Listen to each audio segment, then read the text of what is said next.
जब एक लड़की स्कूल इसलिए नहीं जाती है कि स्कूल में पानी नहीं है, पैड नहीं है या प्राइवेसी नहीं है, तो ये उस लड़की की पर्सनल प्रॉब्लम नहीं है सर, ये सोसाइटी का फेलियर है, पॉलिसी का फेलियर है। और अगर एक लड़की डॉक्टर के पास इसलिए नहीं जाती है क्योंकि सोशल स्टिग्मा है, तो ये एक ट्रेडिशन नहीं है सर, ये निग्लेक्ट। और अंत में मैं ये कह के अपनी बात खत्म करूंगा कि मेंस्ट्रुअल हाइजीन कोई फेवर नहीं है, कोई चैरिटी नहीं है, कोई साइड इशू नहीं है, ये हेल्थ का इशू है, ये एजुकेशन का इशू है, ये डिग्निटी का इशू है, ये इक्वालिटी का इशू है। देश की आधी आबादी हर महीने फेस करती है, वो इशू है मेंस्ट्रुअल हेल्थ का और मेंस्ट्रुअल हाइजीन का। समाज में इस विषय को जानते सब हैं, लेकिन बात करने से कतराते हैं। आज भारत देश में लगभग 35 करोड़ से ज्यादा महिलाएं मेंस्ट्रुअल साइकिल की इस प्रोसेस से गुजर रही हैं, जिसमें से 120 मिलियन यानी कि 12 crore adolescent girls face menstrual hygiene and challenges every single year. And as a result 23 million girls यानी कि 2.3 करोड़ गर्ल्स हर साल स्कूल से ड्रॉप आउट हो जाती हैं, स्कूल जाना बंद कर देती हैं,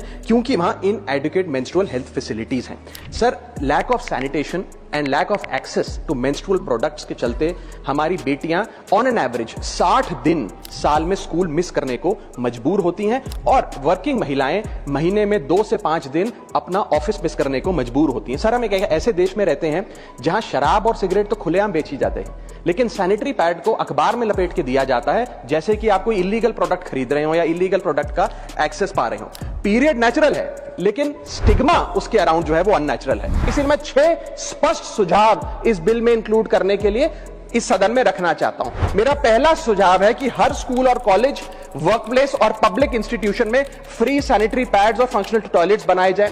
दूसरा, schools, anganwadi centre, public health care centre और आशा नेटवर्क्स के जरिए अफोर्डेबल या फ्री मेंस्ट्रुअल प्रोडक्ट्स घर घर में पहुंचाए जाएं।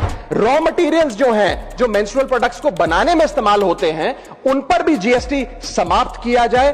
और मेंस्ट्रुअल हेल्थ की एजुकेशन की जब बात होती है स्कूलों में, तो सिर्फ महिलाओं को नहीं, बॉयज को भी इस करिकुलम में शामिल करना चाहिए, because boys are rarely included in menstrual health education. और शायद समाज के साइलेंस का एक बहुत बड़ा कारण यह है कि लड़कों को, स्कूल जाने वाले बॉयज को मेंस्ट्रुअल हेल्थ की साइंस से दूर रखा जाता है। पांचवा सुझाव, मेंस्ट्रुअल वेस्ट मैनेजमेंट के लिए नेशनल फ्रेमवर्क बनाया जाए ताकि सेफ और एनवायरमेंटली रिस्पॉन्सिबल डिस्पोजेबल सिस्टम्स हो।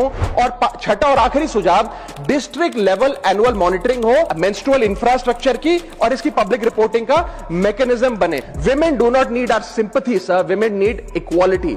Women do not need silence. Women need dignity. And women do not need tokenism. Women need rights. Thank you.